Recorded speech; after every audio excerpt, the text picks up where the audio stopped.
one of the Black History Commissioners of Pocahontas. And I'm so glad to be here today and so happy that you all are here.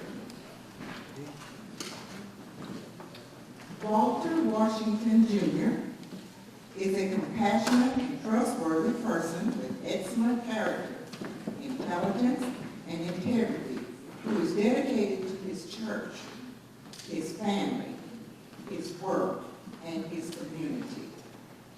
As a former commissioner, who at the time was one of the Arkansas Martin Luther King Jr. Commission's youngest commissioners ever, Washington has dedicated his professional career to the Arkansas MLK Jr. Commission and the Arkansans that the Arkansas MLK Jr. Commission serves. Washington is married to the lovely Yolanda Washington, and together they have 3 sons: Braylon, age 15, Christian, age 13, and Walter III, age 9. Washington is the son of Walter Washington Sr. and Wanda Washington. He is very family-oriented and takes his responsibility as a father very seriously by encouraging his sons to grow up to be responsible, industrious adults. As much as he wants his sons to develop a sense of responsibility, he also wants his son to develop strong ideals and values. Washington always does his best to install his value and sense of responsibility in his sons, with hopes that they will become strong-willed adults who stand up for what they believe. After serving as a commissioner, Washington later went on to continue his path in public service through his volunteerism until March 2010, when he was hired as the Arkansas MLK Jr. Commissioner's Program Coordinator. As Program Coordinator, he was ready to step seamlessly into the position of the Arkansas MLK Jr. Commission, where he oversaw events by recruiting volunteers, arranging MLK Jr. Commission, where he oversaw events by recruiting volunteers, arranging for key participants and attendees to be present, and taking care of any other details necessary to make the event a success. As a program coordinator, and even to this day, when Washington is not collaborating with the team on the Arkansas MLK Jr. Commission next major event, he mentors interns from Little Rock Job Corps Center, Division of Workforce Service, and City of Little Rock Youth, as well as Pulaski County Youth Services, AARP, and LEAD Summer Youth Apprentices. Currently, he is employed as the physical officer of the Arkansas Martin Luther King Jr. Commission, where he manages various physical and financial functions such as preparing fiscal year item reports, accounts payable, receivable, grants management, internal audits, and other duties as assigned. He has the joy of mentoring youth and interns through the Arkansas MLK Jr. Commission, LEAD, Greenkeepers, and Apprenticeship Program. Let's put our hands together and welcome Walter Washington Jr.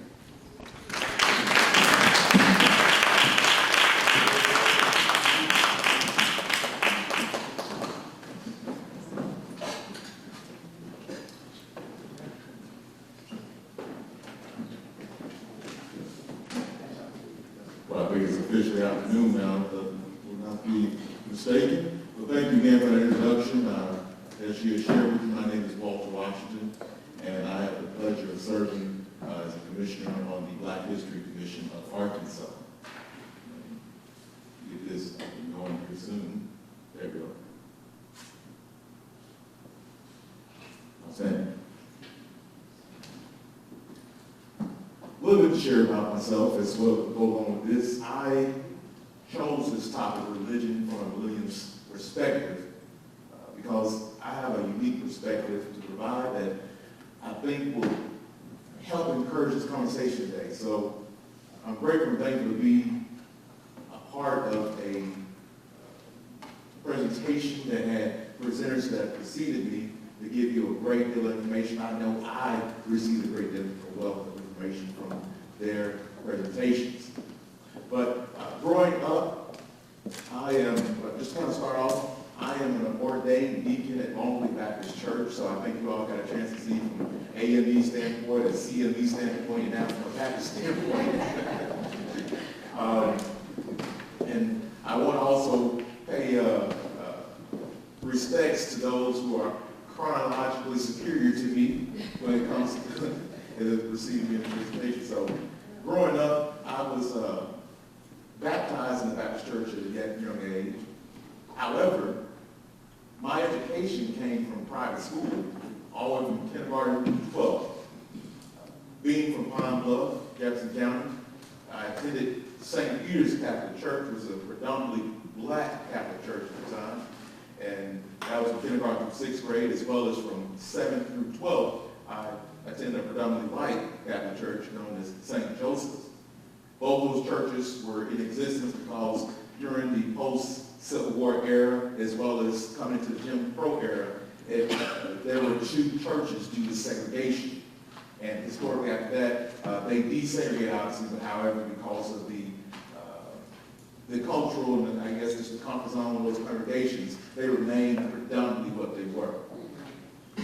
With that meant we had well, not only myself, but those who went to school with me, we attended Mass on a weekly basis, which was interesting because I was raised Baptist in a rural Baptist church in Wapsica. For those who are familiar with that side of the state, that's just about 10 to 15 miles east of Pine Bluff on your way to Stuttgart, Sugartown, that is.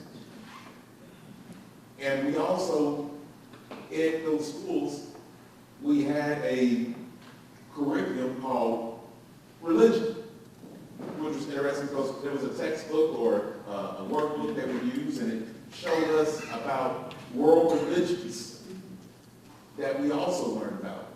So I was very grateful and thankful for that opportunity to have multiple perspectives from different lenses to understand that how everyone exercises their faith in the deities that they see forth in worship. So to move forward with that, I kind of want to go into what's the textbook definition of religion. When we look at the textbook definition, it's going to have to tell you about the institutionalized system of religious attitudes, beliefs, cultures, whether it be from an individual standpoint or from a collective or corporate standpoint of individuals coming together to share that same ideology. However, it's most important to note that religion is a very tough noun to define. And so we don't want to limit it just to what we see here on this screen today. But each of us have most likely our own personal perspective of what religion is or how we practice it or how we don't practice it. When we look at it, we also want to take a look at the religious composition of adults in Arkansas. I think it's obvious most of us in this room knew that Arkansas is going to be predominantly Christian, 79%. And we look at the breakdown of those different denominations within Christianity, and then you compare it onto the other side, the right side, my right as well, you see the non-Christian face. But one thing you want to definitely kind of look at right here, that 18% of the unaffiliated religions, nuns. That number, I did not get an opportunity to check it to see how it was years ago. But when you look at it in comparison, behind Christianity is unaffiliated individuals. That is going to be the predominant majority behind Christianity. Not saying that anyone's right or wrong, it's just that that is the momentum of how we're going. And then when you look at further, nothing in particular, it's not that individuals do not feel that religion is not important. They just don't associate with what it is. And Dr. Hogan kind of explained a little bit of that when you saw that separation of denominations. And it's gotten to where there's a growing number. You can almost parallel this to the political environment, that no one is saying, well, I'm a Democrat, I'm a Republican, I'm independent, et cetera, et cetera. They're just not being politically affiliated whatsoever. So that's going to be a great deal of the future that we're going to see with also religion. And a lot of that is going to be carried out when it comes to millennials. So we're looking further. Let's go back here. As I was sharing with you about the breakdown of it, we want to go further about African Americans and how it is kind of segmented.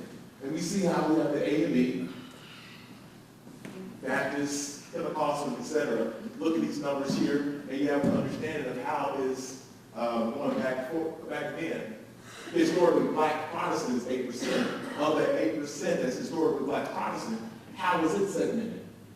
And then when we look at the other face, let's remember of the non-Christian face, there's 1% of Arkansans identify themselves as other faiths that are not listed above it, other world religions. And you look at it right here, we have the humanists, the deists, spiritual but not religious, eclectic, a bit of everything. I have my own beliefs, New Age and Native American, and so on and so on. So we want to take a look at those figures because the population of not only Arkansas, but of this country is shifting into a different perspective.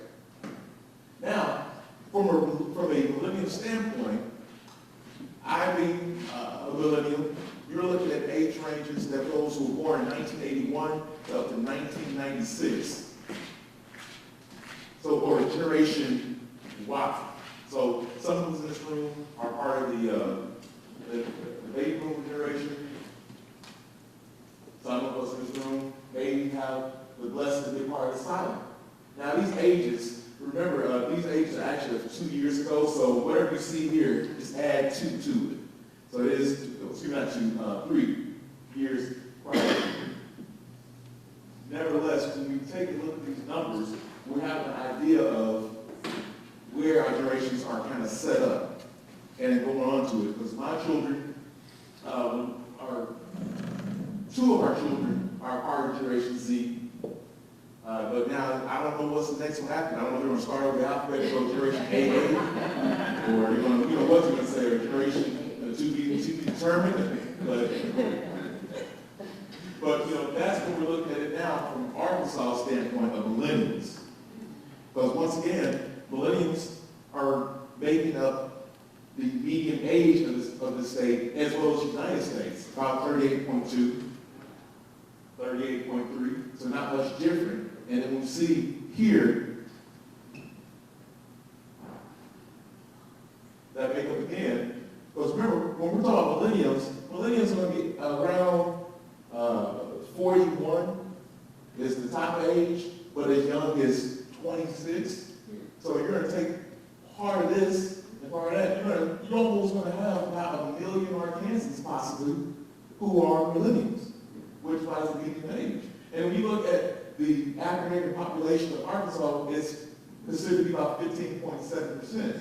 Those two figures I want to relate and kind of correlate because when we look at it, we want to look at it not only from the perspective of racial makeup, but in the perspective of age makeup, but also the perspective of religious composition.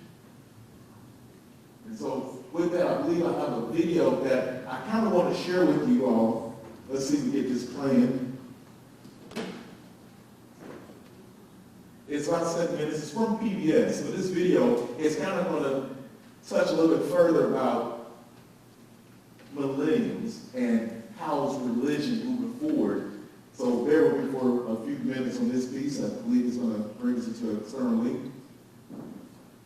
There we go. demographic group for While evangelicals remain an important demographic group for politicians, the percent of Americans who identify with any religion has been on the decline for decades. And a recent Pew Research Center study has found the biggest generational drop-off is with millennials, young adults born between 1981 and 1996. Cat Wise reports from Southern California, young people who are changing their beliefs and the efforts by some faith communities to bring them back. And a note, the Pew Research Center is a NewsHour funder. We're all together in this thing. A Sunday service that is part therapy session, Imagine how that would change the trajectory of your life. part stand-up comedy routine, I was this, and then I was this. and part live concert. So that's all right. All followed by a round of beers with your pastor in a rented CrossFit gym. This is not your grandmother's idea of church. Hear the good news, so we have something written back. Good news? Welcome to New Abbey, a Christian, LGBTQ affirming, progressive, family-friendly church in Pasadena, California. God, we thank you all the It time was started 6 years ago in the living room of this guy. for all the ways that we don't believe that we're human enough or good enough. Cory Marquez is a 34-year-old ordained pastor who left a larger evangelical congregation after he saw many of his own friends were no longer interested in attending church. When you were talking to your friends about why they didn't go to church, what were you hearing from them? This is irrelevant for me. Sexuality, that's a big one. Like the church is not honestly talking about sexuality. You can ask my wife. Sexuality is not a taboo topic here. Marquez's fellow pastor, Brittany Barrett, speaks openly with the congregation about being a lesbian, and many of those who attend are from the LGBTQ community. The congregation has grown from 20 to 400 over the last several years. It's less about form and more about content. That people want something that actually matters for their lives. So if the content is literally not healing you, connecting you to something bigger, then you're wasting your time. New Abbey is one of a number of new religious organizations popping up across the country trying to appeal to young people who are increasingly leaving the religions of their ancestors. According to an October report from the Pew Research Center, 76% of the baby boomer generation describe themselves as Christians. In contrast, only half of millennials identify as Christians. 4 in 10 say they are religiously unaffiliated, and 1 in 10 identify with non-Christian faiths. This is what interests me, like, if people say they feel nothing. Dan Winston is a professor of religion and media at the University of Southern California, who has been studying religious trends among young adults. Many religions just don't feel relevant to a lot of these young people. They don't speak their language. And now there are other ways you can make those connections. You can make them online, you can make them at an interest group or an affinity group. She also says many young people have lost trust in religious institutions. There's scandals, the sexual improprieties, these problems of, pedophilia, sexism, of misogyny. Why would you want to give your time and money to an institution that countenances or protects people who do these kind of things? Some of those turned off by traditional religions continue to seek fulfillment in other ways. According to Pew, 3 in 10 adults ages 18 to 49 now identify as spiritual but not religious. One of those who has made the switch is Jason Perez. The 32-year-old from Los Angeles was raised Catholic and attended weekly services with his family. But he says he never felt truly connected to the church and left in his early 20s. As a queer person, the Catholic Church is unsafe. I go to church and I'm immediately sinful. It's this feeling of not being able to show up fully myself. Now he works as a healer at Mostly Angels, a store specializing in mystical services and products in Culver City. Perez says there's been a significant uptick in business over the last 3 to 5 years. We're not sold on the old fantasy of what the church can provide you, what spirituality, structural spirituality can provide you. While New Age practices and beliefs have been growing since the 1960s and 70s, the internet and social media have played a big role in the spread among younger generations. More than 60% of adults ages 18 to 49 have at least one New Age belief, according to Pew, and many are turning to new horoscope apps and online astrologers for guidance. In the final moments of Shabbat, But some favor much more intimate ways to spread the word. in what ways do we take on the challenge of wrestling with our shadow? At the Open Temple in Venice, California, Rabbi Lori Shapiro incorporates a variety of New Age practices, even a colorful bus, to reach new people in the community. There are a lot of reasons why people have fallen away. I think the least of which is ideology. People are hungry for these ideas. We just need to make them accessible again.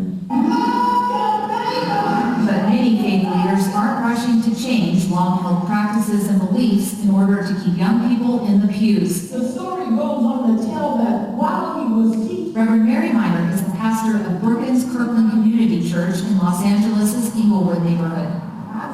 The church once had 10,000 members. Today, there are about 300, and many are older adults. Do you feel, in an effort to reach younger people, that the church might need to change its views on certain issues, like gay marriage, for example? I don't think the church needs to change that. My denomination does not believe in gay marriage.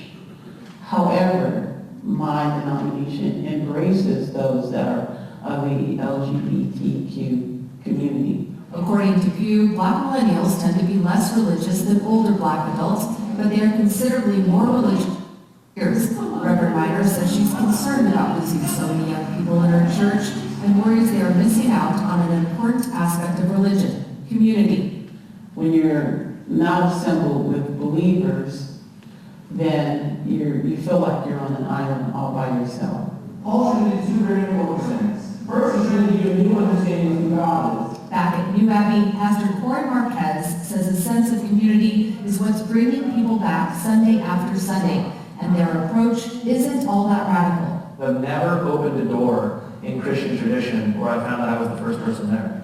There have always been people, monks and priests and nuns and theologians and philosophers who've been asking these questions for thousands of years. Once the congregation finishes pondering life's most ancient and enduring questions, they get to celebrate with pizza and cold beverages. For the PBS NewsHour, I'm Kat Wise in Pasadena, California.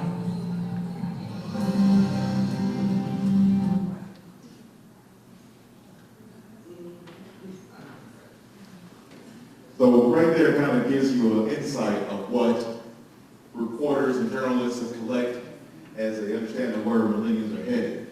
And you'll see it, some of you all who are religiously affiliated or very active in attending church service very regularly, you just look at the pews and the congregation and you'll see very well who was there and who was not there.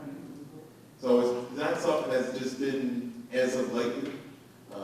Church leadership has been looking at this for years, trying to understand what can be done. Some have made adaptations to how they operate so that they can attract or at least retain those that are younger congregate members.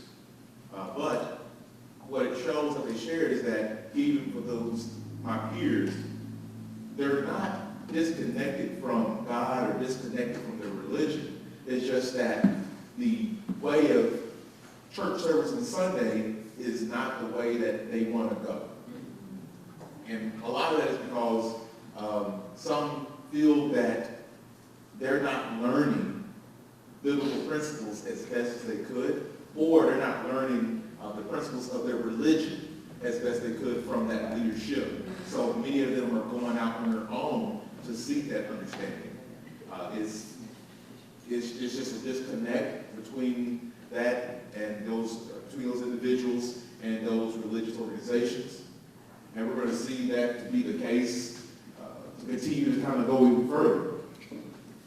So when we look at this further, like I said, the breakdown of it, we're going to see the generational breakdowns of how they associate themselves with their religion. And as you can see, the next generation after the millennials, more than a third of them identify as religiously unaffiliated. And that's from the American National Family Life Survey, December 2021. And you'll see the breakdown even when it comes to race amongst each generation. And reason being is that there were some baby boomers who kind of started where it's like, well, I'm not as religiously affiliated as you saw in the clips there from the 60s and 70s. Then they kind of poured on to some of the Generation X and said, well, you know, my parents didn't do this with me growing up, so that's not a tradition that I practice. And they pass it on to their children, Generation Y, and certain practices that we didn't practice, we pass on to Generation Z. And it just continue, that cycle continues until a new type of emergence begins to speak. So you see an evolution of religion going from one dynamic to another. Obviously, if you look 1,000 years ago, religion is not practiced the way it is practiced today. And when you go even further in time, it was practiced differently. And it's just how it is. Treatments are going to evolve at a different pace. Some of it will go back to where it was. As we learn more about history, we learn more of the translations of original text to today's times and get an understanding of the linguistics of it. You just know what's to come from it. And even here, as I was sharing with you about how we would participate in religious activities when it comes to attending religious services, going to Sunday school or an educational program, praying, saying grace with your family, reading scripture, you'll notice that it was pretty disengaged regardless of what age it was. These are numbers that I would have thought would have been much higher. I wouldn't be expecting to see from our older camp even these percentages. So that's just something there. Is why it's happening today is because, well, apparently it wasn't happening for almost 4 generations. So if anyone to kind of go and say, well, this generation is not as actively involved like the last generation was, it's contrary. They're almost as involved or disengaged. But that level of disengagement has started quite some time ago. For various reasons, everyone has their reason for it, but from a millennial standpoint, a lot of it is just because of how the structure of religion has been presented to them. Many others, it may have been, I'm not sure, because we have to go to some of those directions and ask them. And for those in this room, when you see these kind of figures, almost just ask yourself internally amongst your peers. Think of those that are here in the state, outside the state, within your own race, outside your race, at work, in your family. Think about different individuals and say, why is it that I am engaged in these activities, but my brother or my sister, my mother, my father, my son, my daughter, whoever, may be less engaged? And that's where this next video I'm going to share is going to bring it from more of a Black millennials perspective. Now, we'll share with you, give a little bit of a warning. He does have a very strong way of presenting. And that means that, he's not going to hold back. It's going to be, you're going to hear some rather militant tones to it. However, the representation he shares is that's the tone that you're going to see a lot of millennials share. It's like we feel like we were lied to or something other. And I'm not saying it's conspiracy theory, but it's going to have that kind of that you'll see. I'm going to let you all see it for yourself. But when I watched myself and found it, I said, I'm glad I found it, but I know we can really rub people the wrong way when it comes to it.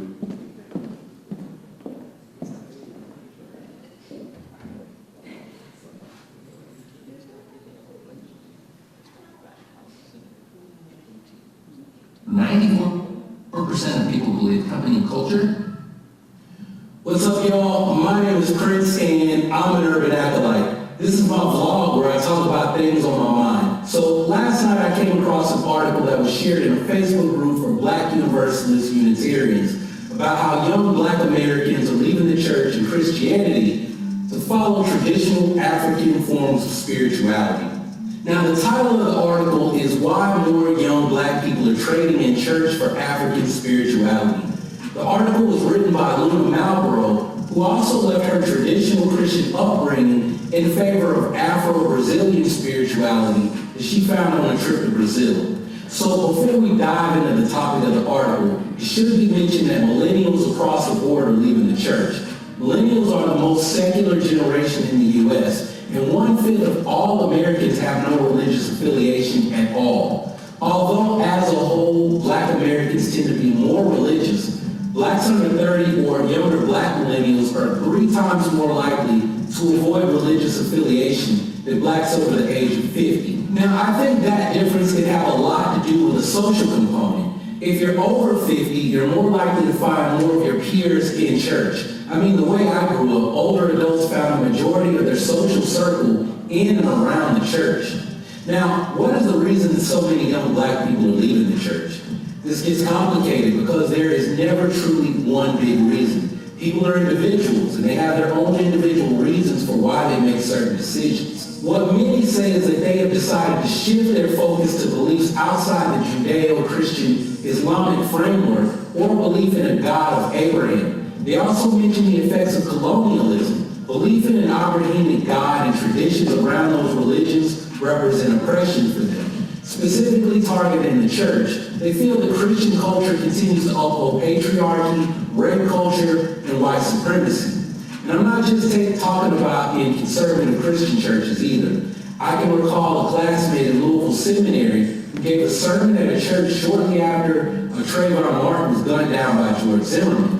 In the sermon, she questioned stand your ground laws and if that law valued the ground supporting Black lives.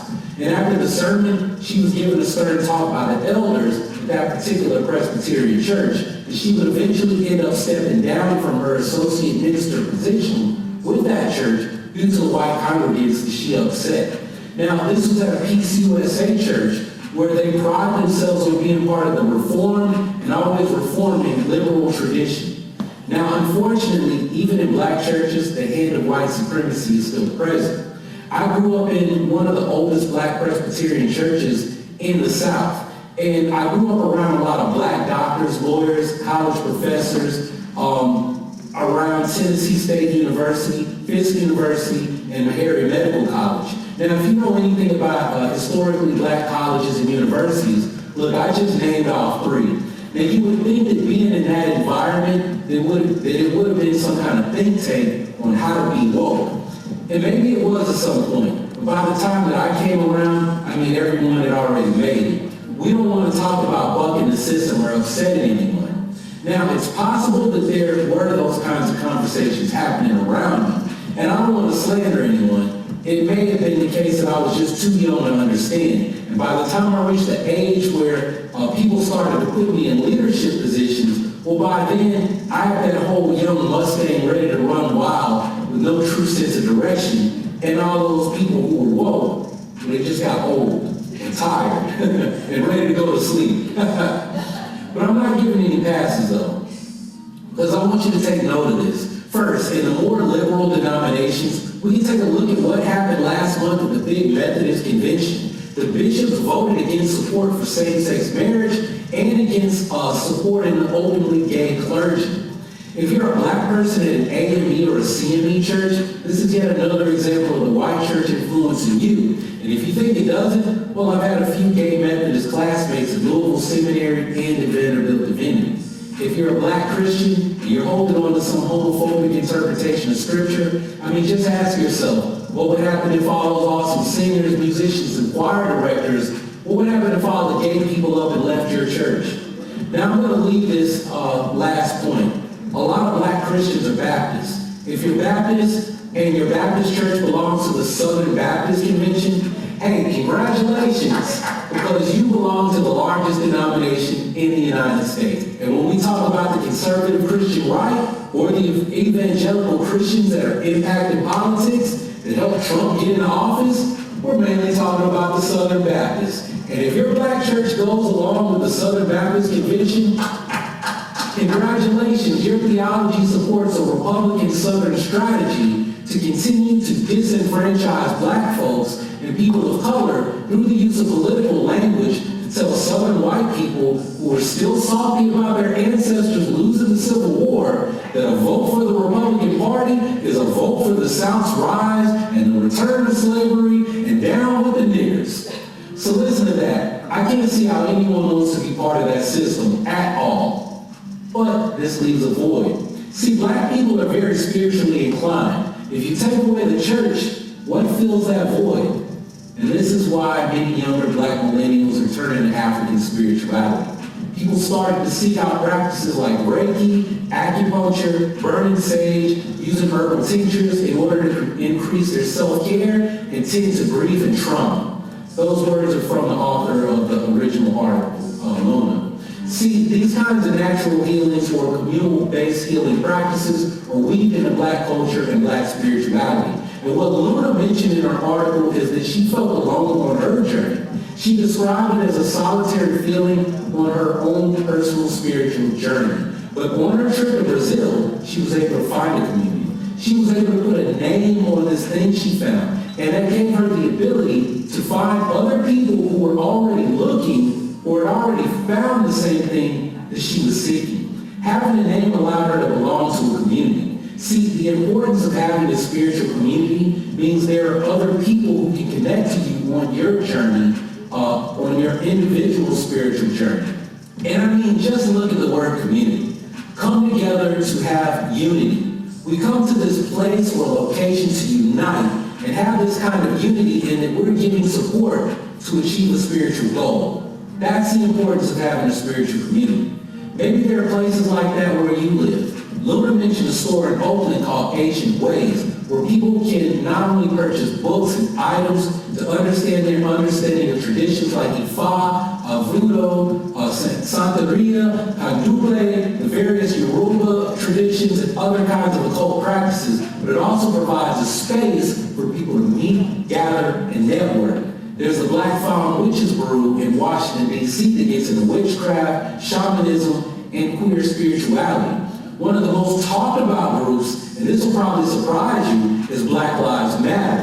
The founder of Black Lives Matter is Patrice Cullors, and she is queer, a polyamorous practitioner of Ifa. In my limited experience with Black Lives Matter, I found that it has this black queer womanist aspect and a spiritual component that is never talked about by the press, because you would actually have to spend time with Black Lives Matter people to know that. Like the people wearing the t-shirts protesting on the streets, yo dog, that's not Black Lives Matter. Those are protesters. I'm talking about the people who organize the protesters. It's like when a team wins a championship and you see all the fans turn up at the parade. Yeah, they supported the team. The money from their tickets may have contributed to the team's success, but only those people on that team's payroll are actually on the team. So I want to talk about why I haven't embraced African spirituality, because I'm always getting hit with that question. Prince, you know a lot about these Chinese systems. Yo, dog, when you go to study African systems, you need to have a well-rounded knowledge, brother. Well, I'm going to have to post another video to answer that question because this one is long enough. So be sure to check back on the follow-up to this video. But if you like this video, hey, hit that like button and share it with your friends. If you have something to share with the Urban Acolyte community, post it down below in the comments. So with that video, as I shared with you, it's going to bring a perspective that many millennials are sharing today. And like I said, they're not leaving the deity altogether that they worship. They're just looking for ways to connect. And with that, some of them are pointing back historically to previous groups or previous times to see what did those people of that time, what they used, what they studied. It's a very difficult conversation to have because it's going to make people uncomfortable about something that challenges your current belief system or the belief system that you're trying to instill into your children or instill into those who are around you. But it is something that we as a community, we have to have those conversations, because if not, we're going to just always have that elephant truly know one another based off the assumptions or presumptions that we're making from our slanted perspective or our rose-tinted lenses. And that's why I want to encourage everyone to check out more notable readings, because a lot of these readings are going to delve even further into that. Because just amongst my peers, when working with them and speaking with them and talking with them, there's a lot of just church hurt. A lot of folks seen that and witnessed it. And from that perspective, and like I said, it's not only from a Christian standpoint, same goes when you're looking at it from a Judaism standpoint or from an Islamic standpoint. They're finding their own path to connect with a higher power. Now, whether we agree what that higher power is or disagree, that's a whole other conversation that I'm not willing to dip my toe in. Because, like I said, it's an uncomfortable conversation that needs to be preferenced with love and compassion and a willingness to understand. So if anybody would like here's some references that I also shared as well, but if anybody would like a copy of this presentation, links, everything that I shared with this presentation today, feel free to email me at wlwashington@ualr.edu. That's wlwashington@ualr.edu. Because this is going to be a forever ongoing conversation that will allow some of us to have a better understanding of those around us.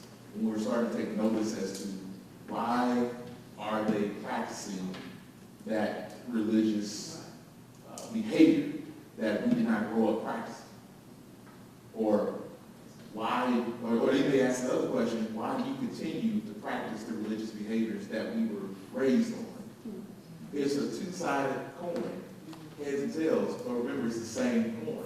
So we're all in this together, and we have to continue having this courageous conversation so that way we can be more comfortable about understanding one another, not using this information as a sword to attack our level.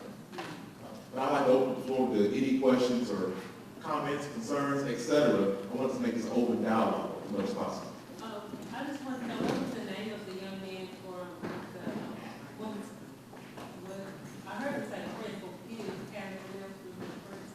Yeah, he like I said, he's a very self individual. It started with you, but what I can do is for those, actually, let's see.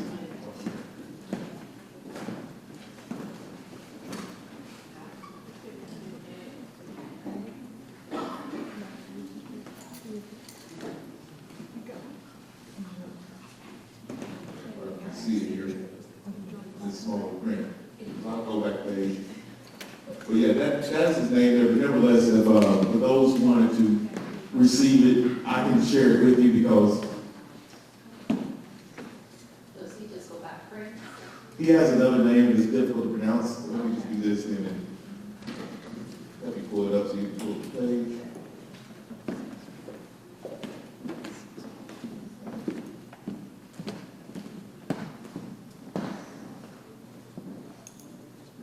So yeah, that's just Prince. But yeah, my name is Prince. This is his YouTube page.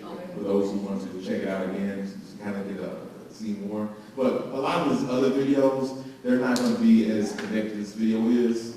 But nonetheless, here's this one for review.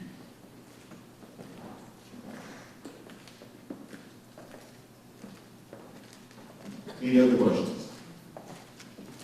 So, this is not like this question. So what are they basing their principles on? I mean, it's not a book, it's out of whatever the preacher's saying, because they're not reading the Bible, I assume, that you quote the Bible. But so what are they basing on their, what are they practicing on? What are they basing it on? You know, I guess I'm not asking you right.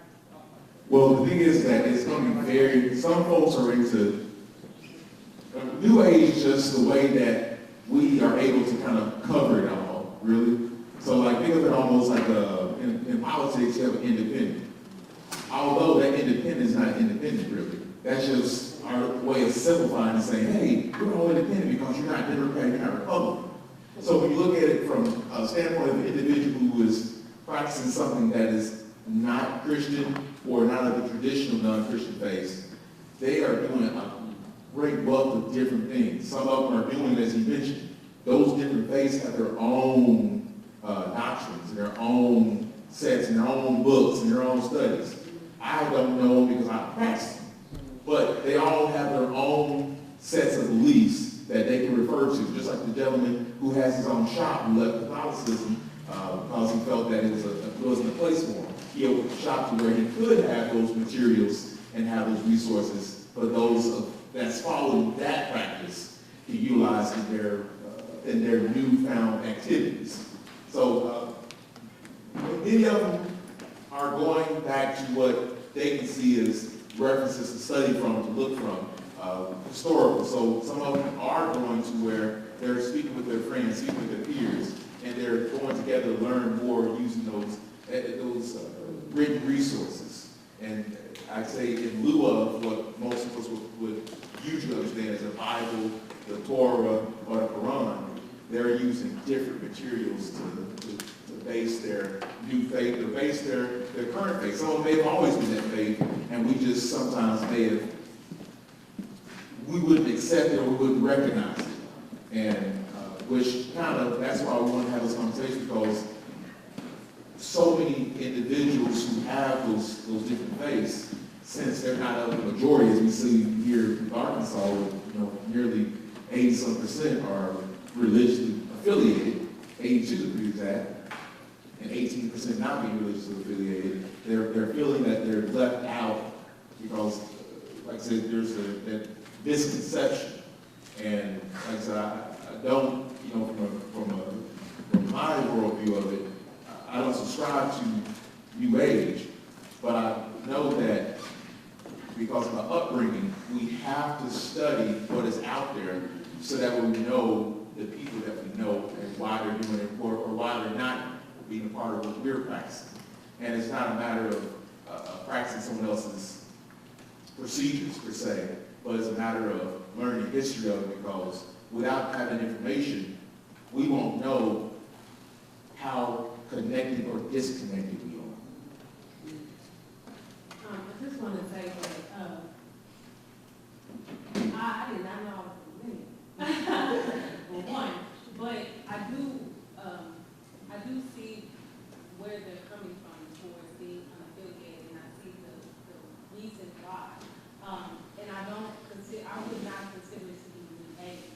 I think that in itself, as a term for that spirituality, for that practice, is totally off base.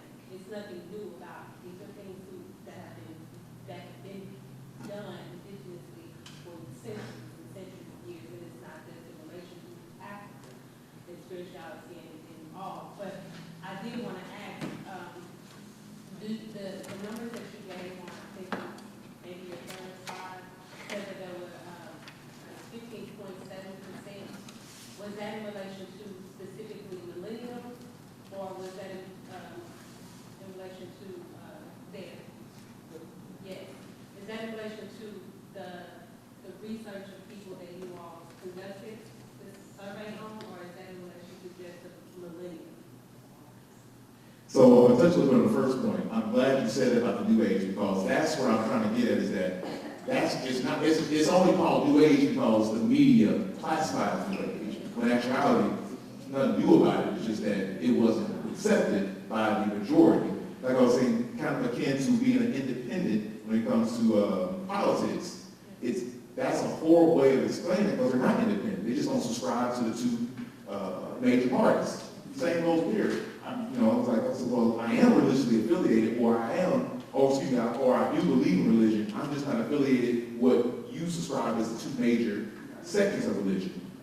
So, right, so that, then, of those religions, and then they got segmented, right, into different denominations, and then we start asking ourselves, well, why are they leaving? It was probably because y'all was confused, and you confused them, and so they said, I go be confused my own. That's just wrong with us for the time.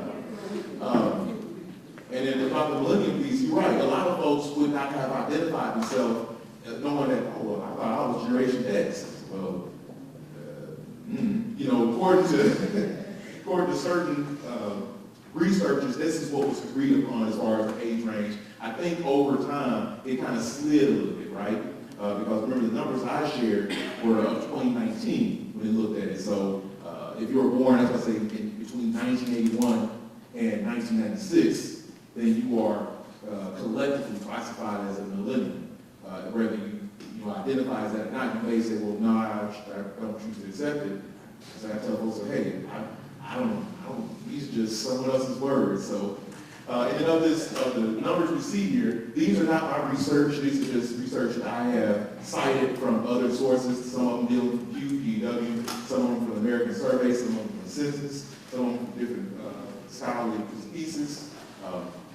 So you will see there will be some numbers that change. And to answer your question about the 15.7%, that number is of, regardless of the age, regardless of gender, that is the reported black population of Arkansas. I forgot what date this was, but I think this is of 2020 or 2021. And just another thing information to share, most of your population numbers, especially in the states that are in the South, are going to be underreported because we're just not as actively involved and engaged in the census process as they are in other states in the North, which are going to be overreported. So in actuality, where I believe, I don't know if it has the population of the state altogether on this slide, but I can say that I believe we're reported as like 3.1 million, or we may almost be close to 3.2 million. So we're about off 100,000 individuals, so not terrible, but could be better. Did I answer every question? Oh, great, thank you. Any other questions or comments? Or one of those researchers was 2019, but have you heard anything about the effects of COVID with church and people in the religion? A lot of people are saying they just have a whole different perspective on religion and the church. And the church's effects on their life, and many people are not returning to church like it was before. I do to a bit because at our church, our leadership had the same conversation. And what you see here is that, remember, these future generations, currently the millennials as well as Generation Z, they're getting a lot of these influences from social media, online resources, and amongst the peers. So with the effects of COVID's had us inside for a long time. And once we were inside, we didn't have much to do in personal interaction, physical interaction in person. So there was a lot of screen time. And with that screen time, some of us used it as an opportunity to make ourselves more aware of information that was out there. And so of the current generation, as well as the next generation, and those to come that are participating, they just use that time to learn more about it. And that's when you had some did have kind of a self-awareness, or some were very critical of their church because they felt like, well, our church is not doing things in what we feel to be personally the right way of doing it during this pandemic. And in some churches, to just be honest with you, they were closed for good because of the pandemic. The pandemic closed their doors for good. They were already a small enough church that was already struggling, and then the pandemic just accelerated what seemed to be inevitable.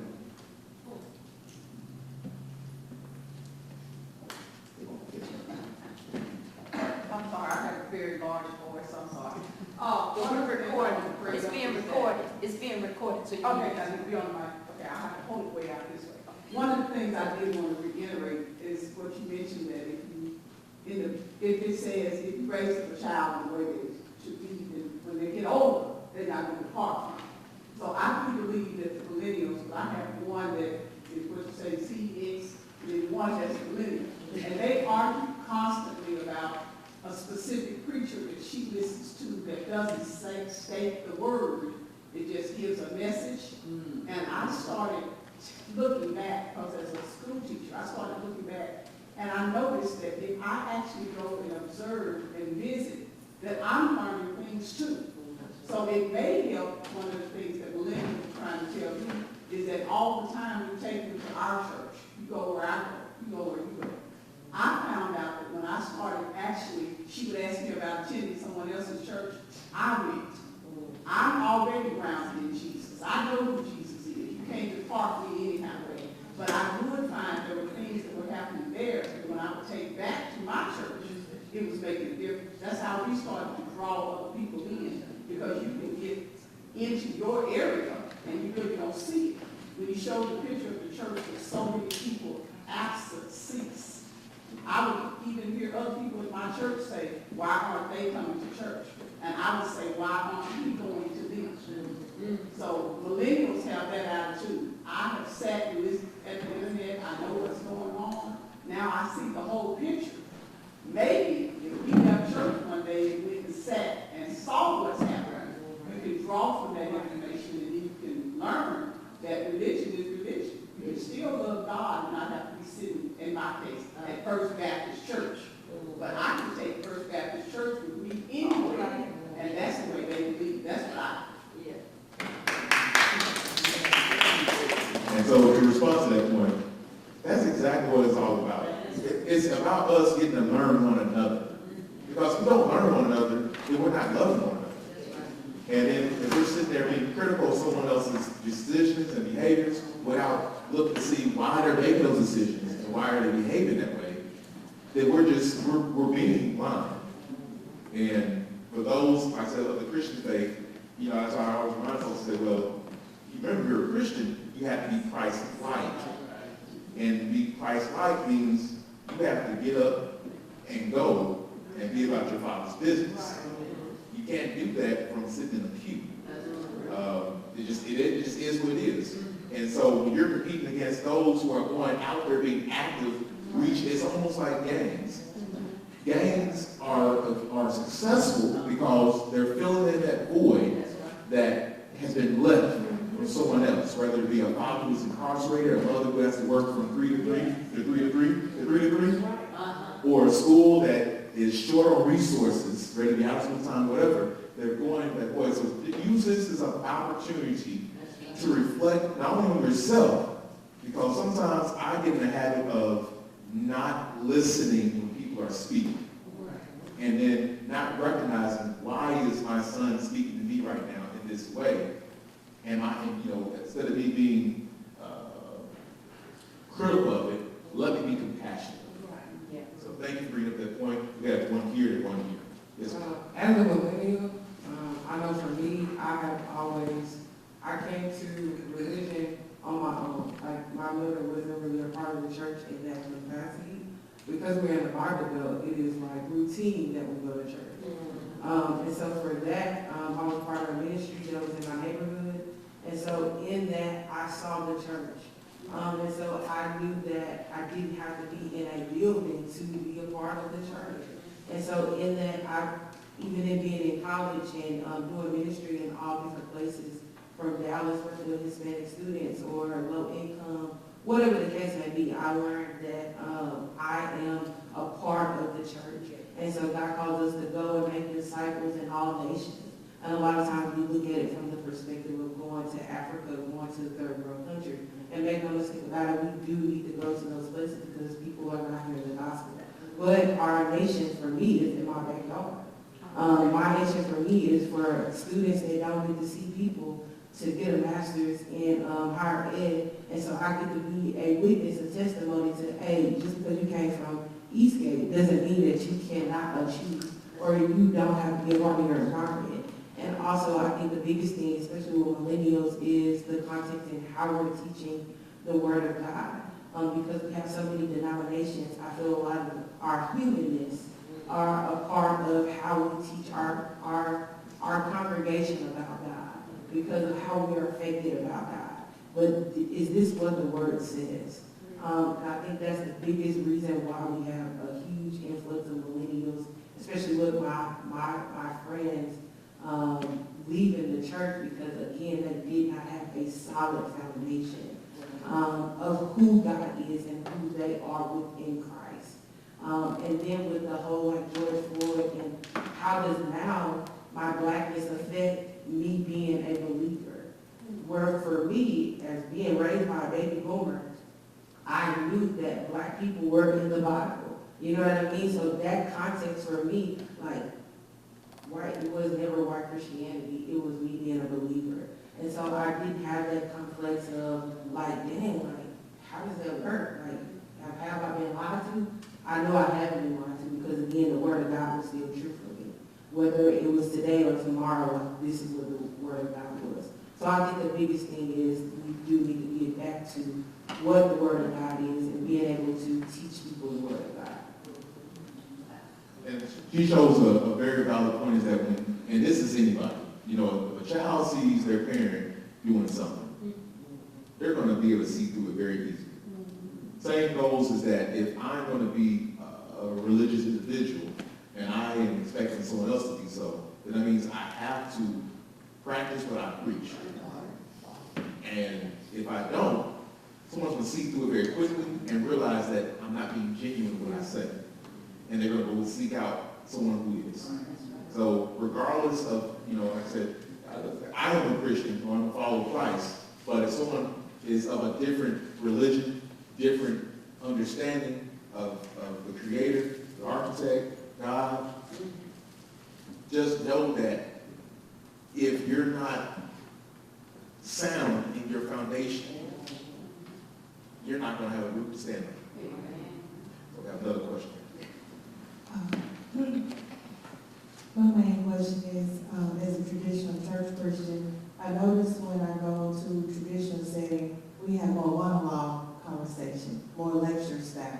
But when I attend apologetics conference that's targeted to millennials, we seem to have a better conversation and dialogue and participation when there's a Q&A format. Jesus, when he started the church, he taught it in a Q&A format, questions and answers. About us doing more monologue, even in what we call Bible study. How is a Bible study? We only do monologue lectures. By giving the opportunity to have people ask questions that's burning in their heart, when do they get a chance to ask those questions to a preacher that's called and sent by God, or have theological training? A lot of them don't even have access to a person to ask those questions that's burning in their heart.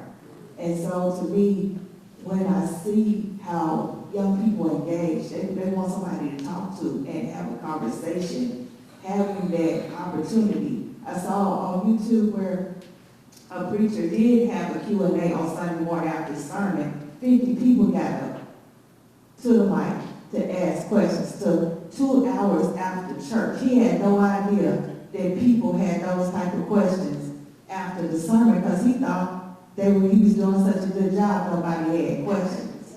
And then he had to cut it out. So to me, the format that we are doing is doing a disservice to the people that have questions. And I will concur. I mean, like I said, I guess I am an ordained deacon, but as being someone my age and my understanding, I'm not a fan of how church is traditional, honestly. I'm not there for music. I'm not there for the announcements. I'm not there for all the pageantry. I'm there for the word. And ultimately I'm there to also, because that's what helps me is that if I can interact, because sometimes I have a question then. And I, seeing as someone who's trained and learned in that material, I want to ask that question then.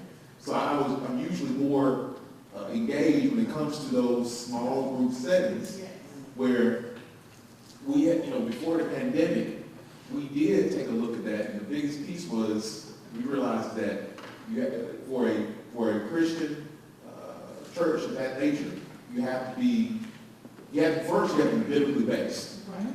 If you're not going along with the Bible, all the problems you have, you're going to keep having. Right. Secondly, you have to look at your discipleship to see, are we giving our members the right materials, and are we engaging with them correctly with these materials? And thirdly, you have to do it in a setting to where you can do it in small groups, whether it be at the church, at someone's home, at Starbucks, wherever the case may be. So that way you can have those opportunities to engage, have conversations, ask questions, go back and forth, give testimony, et cetera, et cetera. That is, within itself, what many individuals, including my age group and later, they're looking for. They're looking for the opportunity to engage with one another as believers, so they know they're in this together. Because a lot of times with that one-way conversation, it feels like that since I don't get to talk to anyone else, it feels like I'm in it by myself. But in actuality, the person next to you, the person behind you, the person at the pulpit that's talking, is feeling the same exact way that you are. So great point to bring up. How much, I know we're probably on somewhat. How much more time we have? Or do we have time for any more questions or anything? Go to that Gen Z slide and talk a little about that in the yellow. Is there a disconnect? It's, this one here? One more. This one. Yes, that yellow. Say grace and pray with your family at meals. What's going on there? Looks like 60%, 58% going down. 51%, is that 49 in the silent generation? Mm-hmm. Exactly. 49? Correct. So is that saying 51%? Don't do it. What's going on there? Where's the connect? That's what some people say. That's what I tell folks, say, don't get on these other generations. They just doing what they did. They ain't doing nothing much different. You know, if great-grandma wasn't praying at meals, and grandma wasn't praying at meals, and mom wasn't praying at meals, why? But that's at eating. And that's okay. Yeah. I was saying, like, these respondents, and so I was going to tell folks that we, you know, just... People don't eat together. They don't eat together. You know, when last time someone said, yeah, like Henry was talking about those Sunday meals, I tell you, the last time y'all been to a Big Mama house meal on Sunday? They pray to go to McDonald's or somewhere. That's show. That's show. Right. So, I mean, I tell folks, like, Generation Z not doing it because 4 generations before them didn't do it. Right. And so, you just thought it was going to happen out of nothing? So, you know, that's the realization that we have to have, is that people are talking about, you know, I know it's a different conversation. It's, oh, it's so much shooting, so much crime. And I said, they're doing the same thing they did 100 years ago, they did 200 years ago, they did 300 years ago. Only difference is that now you get to see it because of the advancement of technology. We're doing nothing different than what we did when we first got on this earth. So that's really, that's what shows that. A good observation of that. Okay, we have one last question. Yes, if the first slave ship that brought the slaves from Africa to America was called Jesus, should they be taught in the school today?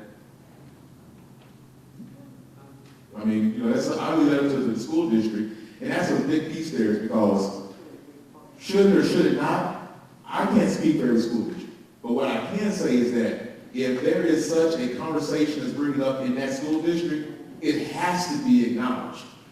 Because if a school district uses that chance to just, as a board, to then unilaterally not represent the individuals that voted them in, well, that's a problem. That school district does not represent their community. But if the community feels like it should not be a conversation, and that school feels like it, the students feel like it, then by all means, at least they came together and made a decision. What about you? Me personally, I feel like history should be taught. And at the end of the day, Jesus is a historical figure. And I know some individuals feel like, well, yeah, he was made by, it was just the precision of this. No, stop there. Stop. No one's denying the existence of Jesus, except for a handful of individuals. Now, they may disagree on, is he God or not God, or that's another conversation. But the existence of Jesus, that's historically based. I mean, we can go back to the areas of different places of the continent. Where's the buried? I don't know where I'm not buried, so. Well, you was buried in the church attraction, would you agree? I'm sorry, say again? If he was buried somewhere, would it be a big tourist attraction? Probably not. Would you want to see it? If it existed. But I mean, you know, the thing is that we also have to remember is, we're just here for a moment, y'all. And I told my family, when I die, I couldn't care less how you do my funeral, just don't throw money in the ground for me. I'm gone. So, you know, don't let anybody trick you. And whether it's a song that has my name on it or not, I won't. I'm not here. So that's, like I said, that's a belief set of everyone understand. I thank you for bringing it up, because at the end of the day, it's like, that's the only way we get to know and learn about each other. So I thank each and every one of you all for your time this afternoon and this morning, because I know it's been a long 3.5 hours, and you you all stuck out with us, so thank you all so kindly.